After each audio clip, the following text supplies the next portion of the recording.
Математика пәні 290-ға арналған 6-шы сыныптың тәжірибесі. Бірінші есебіміз v квадрат бөлшектің алдында 36 өрнегінің мәнін табыңдар дейді. Мұндағы v минус 6-ға тең. Бұның орнына минус 6-ны қойып есептей саламыз. Оның квадратыдан 36 тең квадраты. Минус 6-ның квадраты ол 36-ға тең. 36-ның 36-ға бөлсек 1 шығады. Сонда жауабы 1.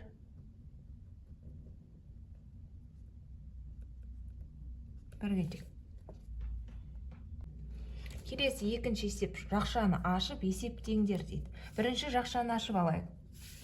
Тең болады минус 1,3 минус 2,8. Байқасаңыздар, жақшаның алды плюс, жақшаның сыртына минус, минус пен плюс минусты береді. Кенді 3,1-дің алды минус, жақшаның сыртында да минус. Сонда плюсты береді. Плюс 3,1-ге тең. Енді 2 минустан ба бір-бірімен қосылады. Сонда біз 1,3-ге 2,8-ді қосамыз. Минустан бан жазып қоямыз. Сонда бізде 4,1 шығады. Қосылған 3,1. Ол деген сөзіміз 41 мен 31-дің айырмасы бізде 10. Бізде үтір арқылы берілген сан болғандықтан бірді ғана жазамыз. Енді ең үлкен санның таңбасына қараймыз. Ең үлкен санымыз бізде 4. 4-дің алды минус болғандықтан минус 1 шығады. Жауабы минус 1-ге тең. Келесі үшінші есеп. Есептің шығарылу өрнегін құрастырыңдар. Қайықтың меншікті жылдамдығы м км сағат, өзен ағысының жылдамдығы n км сағат. Қайық өзен ағысына қарсы 3,5 сағатта қанша қашықтықты жүріп өтеді дейді. Енді біз бірінші жазып алайық. Берілгені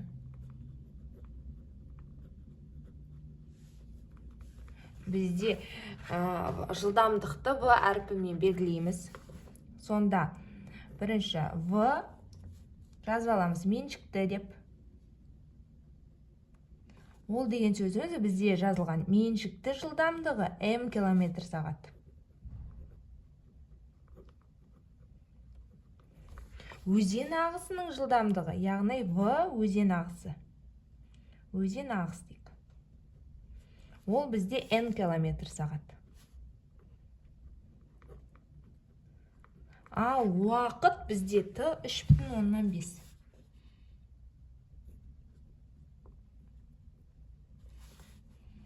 Сағат. Енді ара қашықтықты біз s әрпімен белгілейміз. S-ті сұрақ белгісі анықтауымыз керек. Шешуі S тең V көбейтілген T. Енді бізде бұл жерде екеуі берілген, меншікті мен өзен ағысы.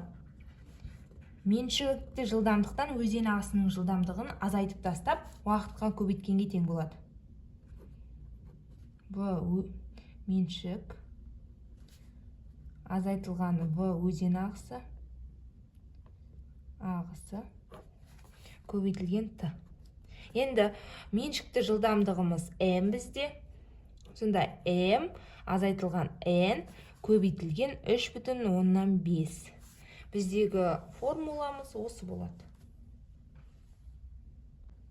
Келесі төртінші есеп. Есептеңіз дейді. Бізде көбейту берілген. 2 минустан ба плюсті береді. Таңбаларын қарастырмаймын. Бірінші бөлшекті мен 100-ден 328 деп жазып аламын. Көбейтілген 10-нан 25 деймін. Бір-бірмен қысқарып кетеді. 1-ден береміз, 4-ден береміз.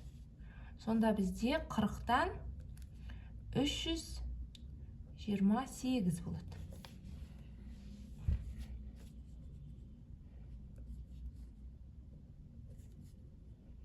Ол дегеніміз бізде тағы да қысқарады. Бөлсек 8 бүтін 40-тан 8. Үтір түрінде жазсақ 8 бүтін 10-нан 2 шығады. Келесі екіншісі.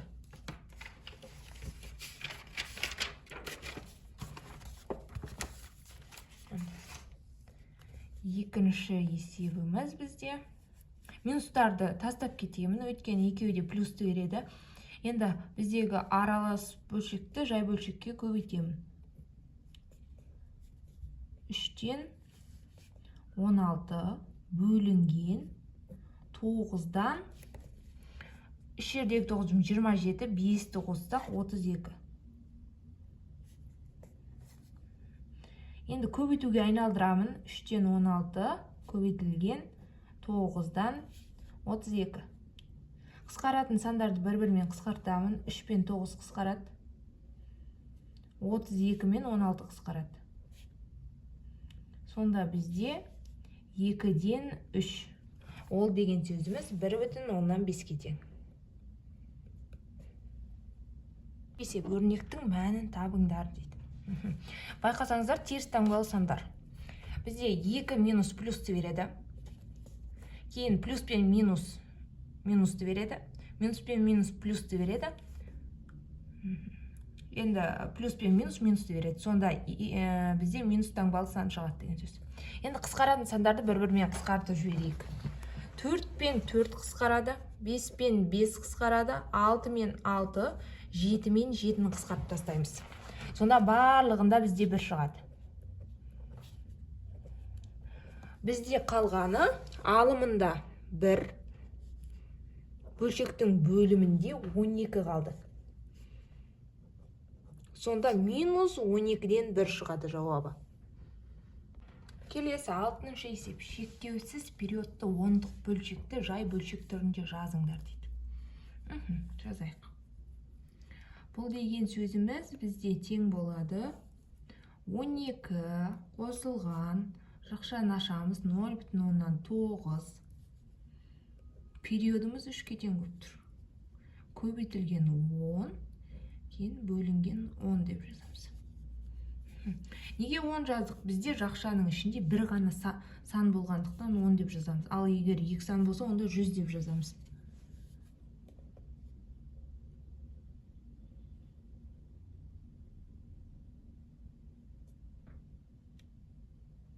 Енді есептейміз. Сонда 12 қосылған, мына 10 мен 0,9 көбейтіледі де, сонда 9,3 жазылады. Бөлінген 10 болады. Бізден мына жердегі 10 мен 0,9 көбейтіп жібердім.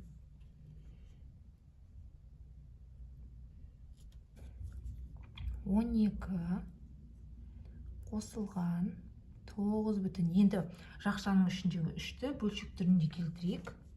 Ол деген сөзіміз бізде 9 қосылған 3,9-дан 1 жазылады.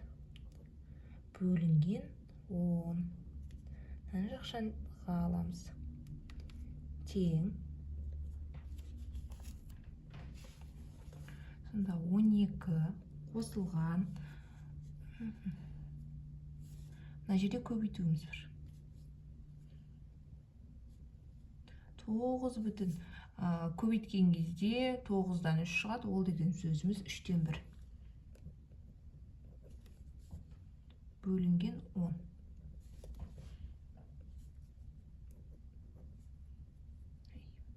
Он екі болады. Қосылған 3-тен 2-ін көбейтсек 27, 1-ді қоссақ 28. Көбейтуге айналдырайын, сонда 10-нан 1 жазылады бізде. Тең 12 қосылған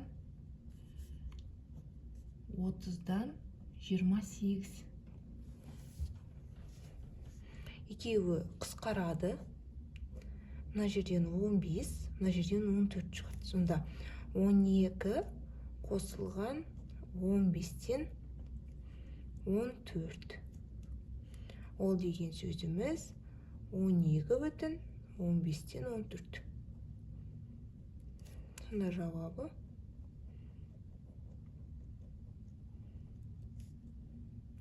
12,15-тен 14-ке тең. Келесі үшінші есеп теңдеуді шешіңдер дейді. Бірінші жақшаны ашып аламыз. Сонда жақшаны ашқан кезде көбейтіледі. Минус 9,1 шығады. Енді минус пен плюс минусты береді. Сонда минус 5,2х болады. Азайтылған 11 тең болады минус 4,5-ке. Х-тарды бір жаққа, сандарды бір жаққа жинаймыз. Минус 5,2х теңдіктің осы бетінде қалады.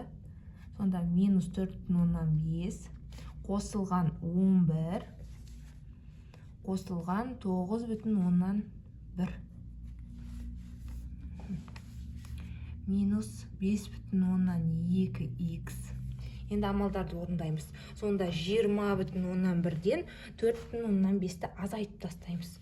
Ол деген сөзіміз бізде 15,6. Сонда х-ті анықтауымыз үшін 15,6-ны бөлеміз минус 5,2-ге. Сонда х-тің мәні минус 3 шығады. Жауабымыз х минус 3. Минус 3-ке тең. Келесі 8-ші есеп, есептеңіз дейді. Бірінші жақшаның ішін орындаймын. Минус 3,8 қосылған 2,3-тен 1. Ол деген сөзіміз минус 38 бөлінген 10 қосылған 3-тен 7. 38 бен 10-ды қысқартып тастаймын. Сонда 5-тен 19. Минус таңбалы. Қосылған 3-тен 7. Ортақ бөлімі 15-тен беремін. 5-ке де 3-ке де бөлінетін сан. Бірінші бөлшекті 3-ке көбейтем. Екінші бөлшектің алымын 5-ке көбейтем. Сонда минус 19-ды 3-ке көбейтсек, минус 57 қосылған 35 тең болады 15. Азайтқан кезде минус 22. Араластан түрінде жазамыз. Жарайды, осы қалпында қала берсін. Ол аралас түрінде жазылайын. Минус 1,15-тен 7 тең. Ал екіншісі көбейтуді орындаймын.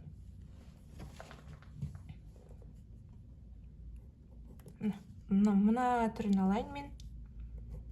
15-тен минус 22 көбейтілген минус 1,8-ден 7 тең.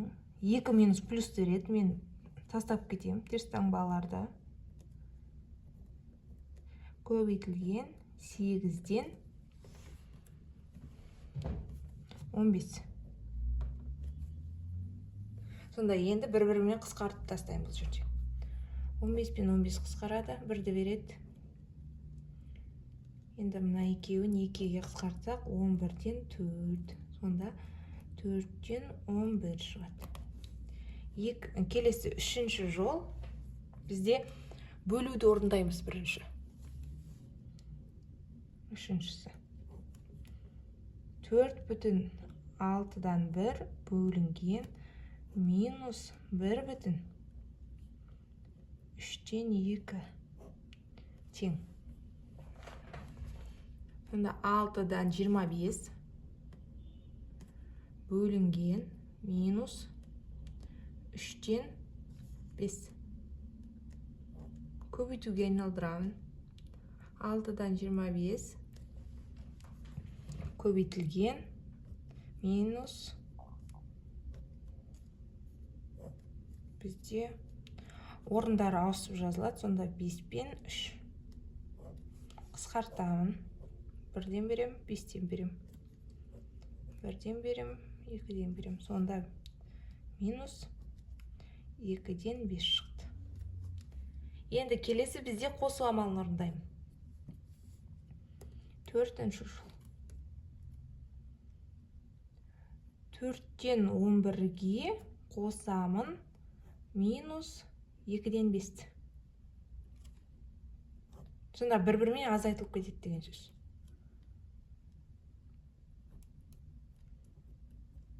Азайтамын 2-ден 5.